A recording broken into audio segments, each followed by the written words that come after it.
नमस्कार मित्रांनो, आपल्या यूट्यूब चॅनलवरती तुम्हा सर्वांचं पुन्हा एकदा स्वागत. पंतप्रधान नरेंद्र मोदी यांच्या मंत्रिमंडळात मोठा फेरबदल होणार असल्याची माहिती समोर आली आहे. एकनाथ शिंदे यांच्या शिवसेनेला या फेरबदलात 2 मंत्रिपदे मिळू शकतात असा अंदाज खात्रीलायक सूत्रांनी व्यक्त केला आहे.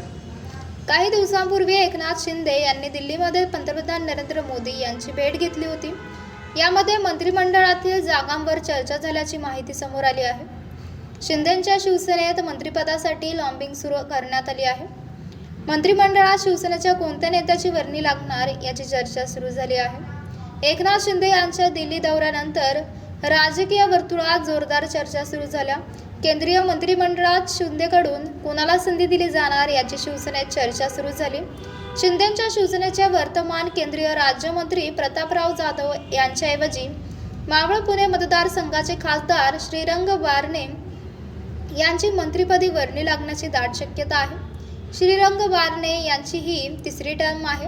प्रताप जाधव यांचा पत्ता कट होण्याची शक्यता आहे. त्याऐवजी बारणे यांचा नंबर लागू शकतो. प्रतापराव जाधव यांच्या कामावर शिंदे नाराज असल्याची चर्चा शिवसेनेत सुरू झाली आहे. शिवसेनेच्या नेत्या आणि कार्यकर्त्यांपेक्षा मित्रपक्ष भाजपाची कामे करण्याकडे जाधव यांचा कल असल्याची कुरबुर शिंदेंच्या शिवसेनेत ऐकायला मिळते. आयुर्वेद महासंमेलन ट्रस्टवर भाजपातील अगदीच ज्युनियर असलेल्या एका वैद्याची पदाधिकारी म्हणून वर्णी लावण्यासाठी जाधवांनी पुढाकार घेतला.